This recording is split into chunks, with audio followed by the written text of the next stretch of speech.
ಮೊದಲಿಗೆ ಧನ್ಯವಾದ ರೈತರುಗಳಿಗೆ. ನಮ್ಮ ಜಗತ್ತಿನ ನಂಬರ್ 1 ಬನ್ಸಿ ಗಿರಿಗೋಶಾಲ ಗೋಪಾಲ್ ಬೇರೆ ದೊಡ್ಡ ರಿಸರ್ಚ್ ಮಾಡಿ 17 ಪ್ರೋಟೀನ್ ಇದ್ದಂಥ ಒಂದು ಮೇವು ಲೇಪಿಯರ್ ಇವತ್ತು 5-6 ವರ್ಷದಿಂದ ಅವ್ರ ಬಳಿ ಸ್ವತಃ ಹೋಗಿ ನಾವೇ ನಮ್ಮ ತೋಟದಲ್ಲಿ ಇವತ್ತು ಲೇಪಿಯರನ್ನು ಬೀಜ ಹಚ್ಚಿ ಇವತ್ತು ನಂಬರ್ 1 ಹಾಲ್ ಇಂಪ್ರೂವ್ಮೆಂಟ್ ಆಗ್ಯಾದಂದ್ರೆ ಈ ಲೇಪಿಯರ್ ರೀ. ಅವ್ರು ರಿಸರ್ಚ್ ಮಾಡ್ಯಾರ್ರಿ. ಒಳ್ಳೆಯ ಒಂದು ಈಗ ಗರ್ಭನ ಧಾರಣೆ ಆಗಂತಾರ ಆ ದೇಶದ ಬೀಜ ಈ ದೇಶದ ಬೀಜ ಅಲ್ಲ, ಒಂದು ಒಳ್ಳೆ ನಮ್ಮ ದೇಶದಾಗೆ ಇವತ್ತು ಒಳ್ಳೆ ಲೇಪಿಯರನ್ನು ಗುಜರಾತ್ದಿಂದ ಇವತ್ತು ಗೋಪಾಲ ಕೊಟ್ಟು ಇವತ್ತು ನಮ್ಮ ತೋಟದಾಗೆ ನೋಡ್ರಿ. ಆಕಳುಗಳು ಸಾಕ್ಬೇಕಂದ್ರೆ ಮೇನ್ ಆಕಳುಗಳಿಗೆ ನಮ್ಮ ಮೇವು ಬೇಕು. ಮೇವು ಒಳ್ಳೆ ಮೇವು ಇತ್ತಂದ್ರೆ ನಾವು ಆಕಳ ಸಾಕ್ಬೋದು ಮತ್ತು ಬೇಸರ ಆಗೋದಿಲ್ಲ.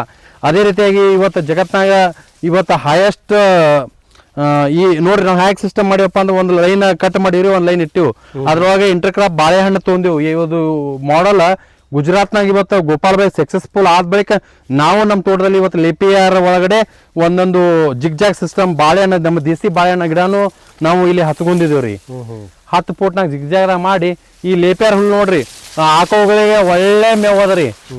ಇಡೀ ವರ್ಷ ತನ ನಾವು ಒಂದು 10-20 ವರ್ಷ ತನ ಇಡ್ಬೋದು. ಇದು ಹುಲ್ ತೆಗೆಯೋದು ಹಾಕೋದು ಏನು ಜರೂರತ್ ಇಲ್ರಿ. ಒಂದ್ಸಲ ಒಂದ್ಸಲ ಹಚ್ಚೋರ್ ಜರೂರ್ ಹಚ್ಚೋ ಮುಂದೆ ಸ್ವಲ್ಪ ಡಿಸ್ಟೆನ್ಸ್ ಹೆಚ್ಚಾಕಿ ಒಳಗಡೆ ನಾವು ನೋಡಿ ಬದನಿ ಗಿಡ ಇವತ್ತು ನಮ್ಮ ಮನೆಗೆ ಏನತ್ತಾವ ಇದ್ರಾಗೆ ಇಂಟರ್ಕ ಬಾಳಿ ಒಳಗೆ ನಾವು ಹಚ್ಕೊಂಡಿವ್ರಿ.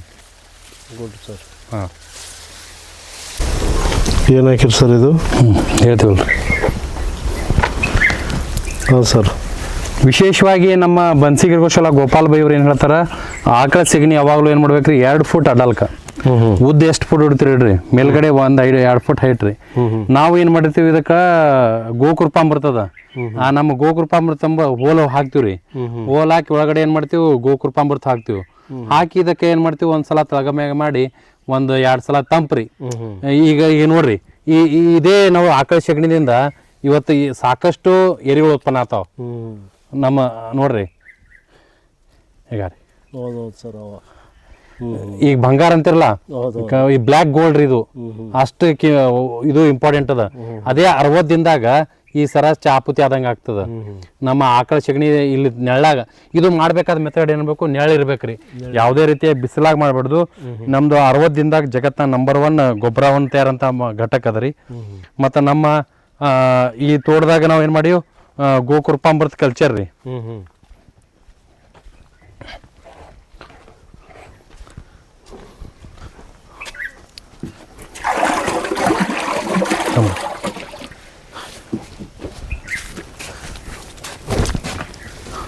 ಇದು ನಮ್ದು ಗೋಕೃಪಾಮೃತ ನೋಡ್ಬೋದು. ಈ ಗೋಕೃಪಾಮೃತ ವಿಶೇಷ ಹೇಳ್ಬೇಕಂತಂದ್ರೆ ಪ್ರತಿನಿತ್ಯ ಇವತ್ತು ದೇವ್ರಿಗೆ ಹೋಗ್ತದ. ಇವತ್ತು ಬನ್ಸಿ ಗೋಪಾಶಾಲ ಗೋಪಾಲ್ ಬಾಯಿ ಅವ್ರು ಇಡೀ ಭಾರತದಾಗ ಎಲ್ಲೇ ಕಾರ್ಯಕ್ರಮ ನಡೆದ್ರು ಅದು ಸುನೀಲ್ ಬಾಯಿ ಅಂತೇಳಿ ಈ ಕರ್ನಾಟಕದಾಗ ಸ್ವದೇಶಿ ನೇತ ರಾಜದೀಕ್ಷಿತ ಹೇಳದಂತೆ ಅಂತೇಳಿ ಕರ್ನಾಟಕದ ಪ್ರತಿಯೊಂದು ಭಾರತನಾಗ ಇವತ್ತು ಕಾರ್ಯಕ್ರಮ ಆದರೂ ನಮ್ಮ ಕನ್ನೇರಿ ಅಪ್ಪರ್ ಶ್ರೀ ಅವ್ರ ಜೊತೆ ನಾವು ಸೇರಿ ಇವತ್ತು ಗೋಪಾಲ್ ಬಾಯಿ ಅವರು ಸೇರಿ ಈ ಗೋಕೃಪಾಮೃತ ಅಭಿಯಾನ ಇಡೀ ಭಾರತದಾಗ ಪ್ರತಿಯೊಂದು ದಿನ ರೈತರು ನಮ್ಮ ತೋಟಕ್ಕೆ ಬಂದು ಇಡೀ ಬೇರೆ ಬೇರೆ ರಾಜ್ಯದಿಂದ ಬಂದು ಈ ಕಲ್ಚರನ್ನು ಒಯ್ತಾರ್ರಿ. ಈ ಕಲ್ಚರ್ ಮಾಡೋಂಥ ಮೆಥಡ್ ರೀ. 1 ಲೀಟರ್ ಗೋಕೃಪಾಮೃತ ನಮ್ಮಲ್ಲಿ ಮೊದಲು ತಗೋಬೇಕು. ನಮ್ಮ ದೇಶಿ ಆಕಳದ ಮಜ್ಜಿಗೆ 2 ಲೀಟರ್ ರೀ. ನಮ್ಮ ಸಾವಯವ ಬೆಲ್ಲ 2 kg ರೀ. ಇವು ಎಲ್ಲವನ್ನು ಹಾಕಿ ಇವು ಇಟ್ಟು ಇದ್ರ ಮ್ಯಾಗ ಏನ್ ಮಾಡ್ಬೇಕ್ರಿ, ಒಂದು ತಿಳುವಂತೂ ಒಂದು ಅರ್ಬಿ ಹಾಕಿಡ್ಬೇಕ್ರಿ. ಇಷ್ಟು ಮುಚ್ಚಿ ಬಿಡೋದು, ಇಷ್ಟು ಮುಚ್ಚಿ ಇಟ್ಟು ಬಿಡೋದ್ರಿ. ನಿಮ್ಗೆ 7 ದಿವಸದಾಗ ನಿಮ್ಗೆ ನಂಬರ್ 1 ಏನಾಗ್ತಾರೆ ಕಲ್ಚರ್ ತಯಾರಾಗ್ತದ. ನಾವೇನ್ ಮಾಡ್ತೀವಿ ನಮ್ಮ ಡ್ರಿಪ್ ಮುಖಾಂತರ ಇಲ್ಲಿ ನೋಡ್ರಿ ವಾಲ್ಗಳು ಕುಡಿಸ್ಕೊಂತೀವಿ. ನಮ್ಮ ತೋಟದಲ್ಲಿ ಇರೋಂಥ ಎಲ್ಲಾ ವಾಲ್ಗಳನ್ನು ಇದೇ ಒಂದು ಜಾಗಕ್ಕೆ ಎಲ್ಲಾರು ತೋಟದಾಗ ಏನ್ ಮಾಡ್ತಾರೆ ವಾಲ್ ಕುಂಡಿಸ್ತಾರೆ. ಟ್ರ್ಯಾಕ್ಟರ್ ಹೊಡೆಯೋದು ಮಾಡೋದು ಅಲ್ಲಿ ಬಿಸಿಲಲ್ಲಿ ಆತರ. ಇವತ್ತು ನೋಡ್ರಿ 10-15 ವರ್ಷ ಗಂಟ್ಲೆ ಯಾವುದೂ ವಾಲ್ ಹೊಡೆದಿಲ್ಲ. ಇಲ್ಲಿಂದ ನೀರು ಸಪ್ಲೈ ಆಗ್ತದ. ಮುಂದೆ ನಮ್ಮ ಗೋಕೃಪಾಮೃತ ಸ್ಪ್ರೇ ಮಾಡ್ಬೇಕಾದ್ರೆ ನಮ್ಮ STP ಮುಖಾಂತರ ನಮ್ದು ಇಲ್ಲಿ STP ಅದ ರೀ. ಈ STP ಮುಖಾಂತರ 1000 ಫೂಟ್ ಗಟ್ಲೆ ಪೈಪ್ ಅದ. ಆ ಪೈಪ್ ಮುಖಾಂತರ ಸ್ಪ್ರೇ ಮಾಡ್ತದಂತ ನಾ ಹೇಳಕ್ ಇಚ್ಛೆ ಪಡ್ತೀನಿ ರೀ. ಗೋಕೃಪಾಮೃತ ಕಲ್ಚರ್ ಸ್ಲರಿ ಇವೆಲ್ಲಾನು ಏನ್ ಮಾಡ್ತೀವಿ ಇಲ್ಲಿ ತಯಾರು ಮಾಡಿ ಇಲ್ಲಿ ನೆಳ್ಳ ಇಂಪಾರ್ಟೆಂಟ್ ಅದ ರೀ ನಮ್ಮ ಸಾವಯವ ಕೃಷಿದಾಗ.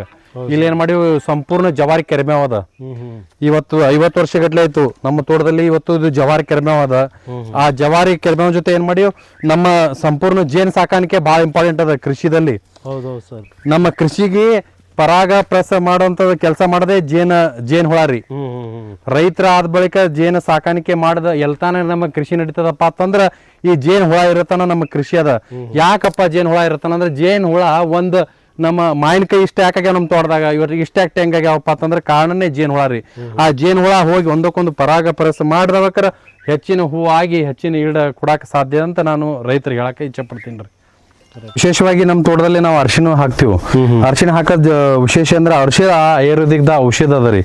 ಮನುಷ್ಯನಿಗೆ ಇವತ್ತು ಕ್ಯಾನ್ಸರ್ ತಡೆಗಟ್ಟಂತ ಶಕ್ತಿ ಇವತ್ತು ಆಕಳ ಹಾಲದಲ್ಲಿ ನಿದ್ದೆ ಇಂಗ್ಲಿಷ್ ಮೆಡಿಸಿನ್ ಇವತ್ತು ಗುಳಿಗೆ ತೊಗೊಂಡು ಮಕ್ಕಳಂತ ಪರಿಸ್ಥಿತಿ ಅದ. ನೀವು ಆಕಳ ಹಾಲದಲ್ಲಿ ಅರಿಶಿನ ಪೌಡ್ರನ್ನ ಹಾಕಿ ಕುಡಿದ್ರೆ ಜಗತ್ತ ನಂಬರ್ 1 ನಿದ್ದೆ ಆಗ್ತದೆ. ನಿಮಗೆ ಕೆಮ್ಮು ಬರ್ತಂದ್ರೆ ಬಿಸಿ ನೀರಲ್ಲಿ ಒಂದು ಅರಿಶಿನ ಪೌಡ್ರ್ ಹಾಕೋರಿ. ಆ ಅರಿಶಿನ ನೀರು ಹಾಕಿ ಕುಡಿದ್ರೆ ಕೆಮ್ಮು ಕಡಿಮೆ ಆಗ್ತದೆ. ಇವತ್ತು ಜಗತ್ತ ನಂಬರ್ 1 ನಮ್ಮ ಹಿಂದಕ್ಕೆ ಎಲ್ಲ ಗಾಯ ಐತಂದ್ರೆ ಎಲ್ಲಾದರೂ ಒಂದಿಷ್ಟು ಅರಿಶಿನ ಪೌಡ್ರ್ ಹಾಕ್ತಾರ. ಆ ಗಾಯಮಯ ಅಂತ ಶಕ್ತಿ ಅರಿಶಿನ ಪೌಡ್ರದಲ್ಲಿ ಅದ. ಮತ್ತೆ ಇದು ಜಗತ್ತಿನ ನಂಬರ್. ಯಾಕೆ ಅರಿಶಿನ ನಾವು ಏನ್ ಮಾಡ್ತೀವಿ ಇಲ್ಲಿ ತೆಗೆದು ನೀರಿನಲ್ಲಿ ಸ್ವಚ್ಛ ಕ್ಲೀನ್ ಆಗಿ ತೊಳಿತೀವಿ. ತೊಳೆದು ಏನ್ ಮಾಡ್ತೀವ್ರಿ ಇದಕ್ಕೆ ಕುದಿಸ್ತೀವ್ರಿ. ಕುದಿಸಿ ಏನ್ ಮಾಡ್ತೀವಿ ಇದಕ್ಕೆ ನ್ಯಾಚುರಲ್ ರೂಪದಾಗೆ ನಮ್ಮಲ್ಲಿ ಆದಂತ ಕುಟ್ಟಿ ಯಾವುದೇ ರೀತಿಯಲ್ಲಿ ನಾವು ಬಿಸುದಿಲ್ಲ ಕುಟ್ಟಿ ಈ ಅರಿಶಿನ ಪೌಡರ್ವನ್ನು ತಯಾರು ಮಾಡಿ ಇವತ್ತು ನಾಂದಿಲ್ಲ ಪ್ರತಿಯೊಂದು ನಾವು ಏನು ಮಾಡ್ತೀವಿ ರೈತರ ಆದ ಬಳಿಕ ಮೌಲ್ಯವರ್ಧನೆ ಮಾಡಿ ಇವತ್ತು ಗೋವಿನ ಸಗಣಿ ಹಾಕಿ ಇವತ್ತು ಅರಿಶಿನ ಪೌಡ್ರ ತಯಾರು ಮಾಡ್ತೀವಿ. ಈಗ ಏನು ಮಾಡ್ತೀವಿ ರೀ ಇದೆಲ್ಲ ಒಯ್ದು ಟ್ರೇಗಳು ಅಲ್ಲಿ ಹೌದದಾವ್. ಆ ಹೌದನ್ನ ನೀರಾಗ ಸ್ವಚ್ಛ ತೊಳಿತೀವಿ. ತೊಳೆದು ಕುದಿಸ್ತೀವಿ ರೀ. ಕುದಿಸಿ ಮತ್ತು ಬಾಯ್ಲ್ನು ಇದು ಹೆರಚ್ತೀವ್ರಿ. ಹೆರ್ಚನ್ನು ತಯಾರು ಮಾಡ್ತೀವ್ರಿ. ಎರಡು ಫಾರ್ಮಲ್ದಾಗ ಅರಿಶಿನವನ್ನು ಬೆಳಿತೀವಿ. ವರ್ಷ ನಾವು ಒಂದು ಅರ್ಧ ಎಕರೆ ಅರಿಶಿನ ಪೌಡರ್ ನಮ್ಮ ತೋಟದಲ್ಲಿ ಹಾಕೊಂಡು ಅರಿಶಿನ ಪೌಡರ್ ತಯಾರು ಮಾಡಿ ಮಾರ್ಕೆಟ್ ಮಾಡ್ಲತ್ತೀವ್ರಿ. ಸರ್ ಅದನ್ನು ಅರಿಶಿಣ ಸರ್? ಅರಿಶಿನ ಅದರದ್ದು ಬೀಜ ರೀ. ಅಚ್ಚಾ. ಹಾ, ಇದು ಏನ್ ಮಾಡ್ತೀರಿ ಸರ್? ಮತ್ತೆ ಅದು ಮುಂದೆ ನೆಕ್ಸ್ಟ್ ಪ್ರತಿ ವರ್ಷ ನಾವು ಹಚ್ಚಾಕ ನಮಗೆ ಇಲ್ಲಿಂದ ನಮ್ಮಲ್ಲಿದೆ ಬೀಜ ಕಲೆಕ್ಟ್ ಮಾಡ್ಕೊಂತದ್ದು ಕೆಲಸ ಇದೇನದಲ್ರಿ.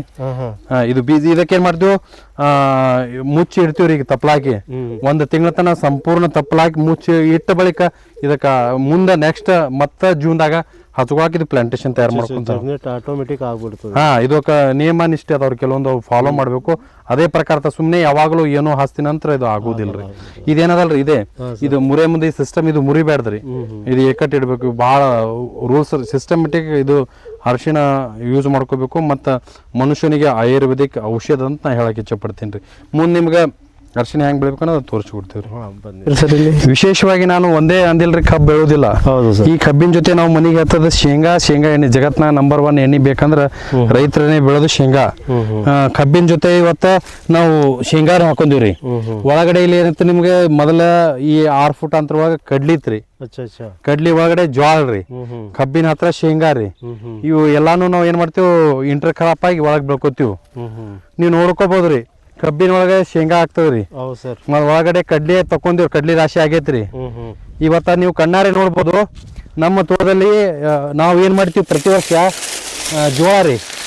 ಇದು ಜೋಳ ಕಡ್ಲಿ ಒಳಗೆ ಅಲ್ಲೊಂದಲ್ಲೊಂದು ಕಾಳು ಹಾಕಿರ್ತೀವಿ. ನಂಬರ್ 1 ನಮ್ಮ ಮನೆಗೆ ಜೋಳ ಆಗ್ತದ. ಆಕಳಿ ಮೇವ್ ಆತಾರಿ ಗುಬ್ಬಿ ನೋಡ್ರಿ. ಎಲ್ಲಾರು ಏನಂತಾರ ಪುಣ್ಯ ಮಾಡ್ರಿ ಏನಾರು ದಾನ ಮಾಡ್ರಿ ಅಂತಾರ. ನಾವು ಎಲ್ಲಾರು ಬರೀ ಕಬ್ಬ ಹತ್ತಿ ಮೆಣಸಿನ ಗಿಡ ಆದ್ರೆ ಯಾವ ಪ್ರಾಣಿ ಪಕ್ಷಿ ಏನು ತಿನ್ನೋದಿಲ್ಲ. ಈ ಜೋಳ ಯಾಕೆ ಹಾಕದಪ್ಪ ಅಂತಂದ್ರೆ ನಮ್ಮ ಎಲ್ಲಿ ತನ ನಮ್ಮ ಕೃಷಿ ನಡೀತಪ್ಪ ಅಂದ್ರೆ ಈ ಎಲ್ಲಾನು ಈ ಪ್ರಾಣಿ ಪಕ್ಷಿ ಇರ್ತಾನ ನಮ್ಮ ಕೃಷಿ ಅದ. ಆ ಒಳ್ಳೆಯ ಪ್ರಾಣಿ ಪಕ್ಷಿಗಳು ಎಷ್ಟು ತಿಂತಾವ್ ತಿನ್ಲಿರಿ. ತಿಂದ ಬಳಿಕ ಅರ್ಧ ಉಳಿದಿದ್ದು ನಮಗೆ ಉಳಿತಾವ, ಅರ್ಧ ಅವಕ್ಕೆ ಹಾಕ್ಬೇಕಂತೇಳಿ ನಾವು ಪ್ರತಿ ವರ್ಷ ಒಂದು ಅರ್ಧ ಎಕರೆ ನಮ್ಮ ಮನೆಗೆ ಹತ್ತ ಜೋಳ ನಮ್ಮ ತೋಟದಾಗಿ ನಾವು ಎಲ್ಲಾನು ಬೆಳ್ಕೊತೀವಿ. ಸುಮ್ಮನೆ ಏನ್ ಬೇಡ್ರಿ ಅಲ್ಲೊಂದು ಹಾಕ್ಬಿಡ್ರಿ. ಸಾಕಷ್ಟು ಜೋಳ ಆಗ್ತದ. ನಮ್ಮ ಆಕಳುಗಳಿಗೆ ಮೇವು ಆಗ್ತದ ಅಂತ ನಾ ಹೇಳಕ್ ಇಚ್ಛೆ ಪಡ್ತೀನಿ ರೀ. ಇದೊಂದು 6 ಫುಟಿನ ಅಂತರ ಅದ ರೀ ಮಾಡಲ್. ಇದ್ರ ಕಡ್ಲಿ ಎಷ್ಟಪ್ಪ ಅಂತಂದ್ರೆ ಮಿನಿಮಮ್ 4 ಫುಟ್ ಅಡಲ್ಕ್ ಹಾಕಿತ್ತು. ನಿಮ್ ಫೋಟೋ ಹಾಕ್ತೀನಿ. ಈ ಇಡಬೇದಾಗ ನೀವು ಫೋಟೋ ನೋಡ್ಬೋದು ಕಡ್ಲಿದ್ರಿ. ಹಚ್ಕೊಂದಿವ್ 8x5 ಮಾಡಲ್ ಅದ ರೀ. ಒಂದ್ 5-6 ವೆರೈಟಿಯ ನಾವು ಮಾಡಲ್ ಯಾಕೆ ಇಟ್ಕೊಂಡೇವಪ್ಪ ಅಂತಂದ್ರ ನಮ್ಮ ಭೂಮಿಯ ಗುಣ ಅನುಸಾರವಾಗಿ ನಾವು ಕಬ್ಬು ಹಚ್ಕೋಬೇಕು. ಎಲ್ಲಿ ನಮ್ಮ ಒಳ್ಳೆ ಭೂಮಿಯಾದ ಹೆಚ್ಚು ಡಿಸ್ಟೆನ್ಸ್ ಇರಬೇಕು. ನಮ್ಮ ಭೂಮಿಯ ಶಕ್ತಿ ಕಡಿಮೆ ಇತ್ತ ನೀವು ಇಲ್ಲಿ ನೋಡ್ಬೋದ್ರಿ. ಇಲ್ಲಿ ನಮ್ಮ ತೋಟದಲ್ಲಿ ಇವತ್ತ ಕಬ್ಬು ಹೆಂಗಿರ್ಬೇಕಪ್ಪ ಅಂತಂದ್ರ ಡ್ರಿಪ್ ಮುಖಾಂತರ ಅಳಿಸ್ಕೊಂಡಿವ್ರಿ. ಡ್ರಿಪ್ ಮುಖಾಂತರ ಗೋಕೃಪ ಅಮೃತ ಬರ್ತೈತಿ. ಸ್ಪ್ರೇ ಏನ್ ಮಾಡ್ತೀವ್ರಿ ಗೋಕೃಪ ಅಮೃತ ಸ್ಪ್ರೇ ಮಾಡ್ತೀವಿ. ನಮ್ಮ ರೈತರು ಬಹಳ ಮಂದಿ ಏನ್ ಮಾಡ್ತಾರ ಬರೀ ಕಬ್ಬು ಒಂದೇ ಹಚ್ಕೊಂಡ್ ಕುಂಡಿರ್ತಾರ್ರಿ. ಕಬ್ಬಿನ ಜೊತೆ ನಾವೇನ್ ಮಾಡ್ಬೇಕು ಪ್ರತಿಯೊಂದು ನಾವು ಕಬ್ಬಿನಾಗ ಏನ್ ಮಾಡಿವಿ ಕಡ್ಲಿ ಹಾಕೊಂಡಿವ್, ಶೇಂಗಾ ರೀ, ಇವತ್ತು ಜೋಳ ನೀವು ಕಣ್ಣಾರೆ ನೋಡ್ಬೋದು. ಇವತ್ತ ಈಗ ಇಲ್ಲಿ ನೋಡ್ರಿ ಬರೇ ಕಬ್ಬ ಅಂದ್ರೆ ಕಬ್ಬ ಒಂದೇ ಹಚ್ಕೋಬಾರ್ದು ಅಂತೇಳಿ ಏನ್ ಮಾಡಿವ್ ಕಬ್ಬಿನ ಒಳಗೆ ನಾವು ಈಗ ರೀ ನೀವು ನೋಡ್ಬೋದು. ನೀವು ಏನಂದ್ರಲ್ಲ ಇಲ್ಲಿ ಬರ್ರಿ ತೋರಿಸ್ತೀನಿ. ಇವತ್ತ ನಮ್ಮ ಜಗತ್ನಾಗ ಜೇನ್ ಹುಳ ಇಲ್ಲಿ ನೋಡ್ರಿ. ಇಲ್ಲಿ ಸಾಕಷ್ಟು ಜೇನ್ ಹುಳ ಆಡಾಗತ್ತಾವ. ಯಾಕೆ ಆಡಾಗತ್ತಪ್ಪ ಜೇನ್ ಹುಳ ಅಂತಂದ್ರ ಜೇನ್ ಹುಳ ಹೂಬೇಕು. ಆ ಮಕರಂದ ಹೀರಂತ ಕೆಲಸ ಕೊತ್ತಂಬರಿ ಹೈಯೆಸ್ಟ್ ನೈಟ್ರೋಜನ್ ಕೊಡ್ತದ. ಸುಮ್ನೆ ನಾವು ಒಳಗಡೆ ನಮ್ಮ ಮನಿಗ್ ಬೇಕಂತ ಗಾಣಕ್ಕೆ ನಮ್ಮ ತೋಟದಲ್ಲಿ ಬೆಂಡಿಗಳನ್ನ ಹಚ್ಕೋತೀವ್ರಿ. ಒಂದ್ ಕೊತ್ತಂಬರಿ ರೀ ಒಂದ್ ಸಾಲ ಈಗ ರೀ ಕೊತ್ತಂಬರಿ ಹಚ್ಕೋಬೇಕು. ಮತ್ತೆ ನೆಕ್ಸ್ಟ್ ಮೆಂತ್ಯರ್ ಒಂದ್ ಸಾಲ, ಈ ಹುಲ್ಲ ಮತ್ತೆ ಒಳಗಡೆ ಒಂದೊಂದು ಚೌಳಿ ಗಿಡ ಹಾಕೊಂಡಿವು. ನಮ್ಮ ಮನೆಗೆ ತೋಟದಾಗ ಬೆಳೆಯಂತ ಕೈಪಲ್ಯನ ನಾವು ಏನ್ ಮಾಡ್ತೀವಿ, ಇಂಟರ್ ಕಾಪ್ದಾಗೆ ಒಳಗಡೆ ಬೆಳ್ಕೋತೀವ್ರಿ. ಈಗ ನೋಡ್ರಿ ಭಾಳ ಜನ ನಮ್ಮ ತೋಟದಲ್ಲಿ ಇದಂತ ನೋಡ್ರಿ ಸಣ್ಣ ಸಣ್ಣ ಏನ್ ಮಾಡ್ತೀವಿ ಇದು ನೋಡ್ರಿ. ಹೌದು ಸರ್. ಪ್ರತಿಯೊಂದು ಒಂದೊಂದು ಬೀಜ ಹಾಕೋತ ಹೋದ್ರ ಜಗತ್ ನಾವು ನಂಬರ್ 1 ಇವು ಟರ್ಬೂಜ್ ಆಗ್ತಾವಂತ ಹೇಳಕ್ ಇಚ್ಛೆ ಪಡ್ತೀನಿ ರೈತರಿಗೆ.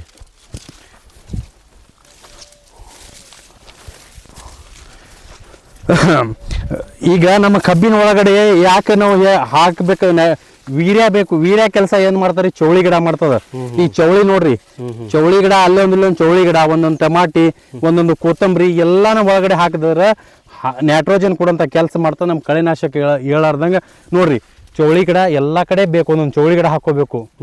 ಪ್ರತಿಯೊಂದು ಕಬ್ಬಿನಾಗ ಹೆಚ್ಚು ನೈಟ್ರೋಜನ್ ಕೊಡ್ತದೆ. ಬರೀ ಕಬ್ಬು ಒಂದೇ ಆಗದ್ರೆ ಸಾಧ್ಯ ಇಲ್ಲ ಕಬ್ಬು ಬೆಳ್ಯಾಕ. ನೋಡ್ರಿ ಒಳಗಡೆ ಗೋಧಿ ಹಾಕೊಂಡಿದ್ವಿ, ಗೋಧಿ ಹಾರ್ವೆಸ್ಟಿಂಗ್ ಆಗೈತಿ. ಈಗ ನಾವು ಒಳಗಡೆ ನಮ್ಮ ಇಲ್ಲಿ ಗಳೆ ಹೊಡೆದು ನಮ್ಮ ನೀವು ಅಂದ್ರಲ್ಲ ಆಗಳೆ ನಮ್ಮ ಆಕಳ ಸಗಣಿ ನಾವ್ ಇಲ್ಲಿ ಲೈನ್ದಾಗ ಹಾಕೊಂಡ್ ಬಿಡ್ತೀವ್ರಿ. ಇಲ್ಲಿ ಹಾಕೋದಿಲ್ಲ.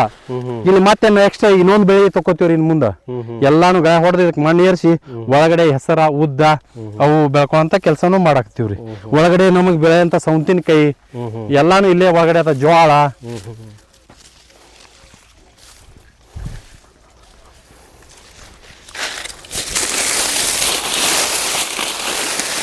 ನೋಡ್ರಿ ಜೋಳನೂ ಬೆಳ್ಕೋಬೇಕು.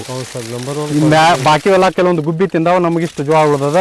ಅದಕ್ಕೆ ಜಗತ್ನ ನಂಬರ್ ಏನಾದ್ರು ದಾನ ಮಾಡ್ಬೇಕಾದ್ರೆ ನಿಮ್ ತೋಟದಾಗ ಎಲ್ಲಾರು ರೈತರ ನಮ್ಮ ಮನೆಗೆ ಏನತ್ತ ಮೊದಲು ಪೆಸ್ಟ್ ಬೆಳ್ಕೊರಿ ಅಂತ ಹೇಳ್ತೀನಿ ರೀ. Correct sir. ಹಾಂ ರೀ.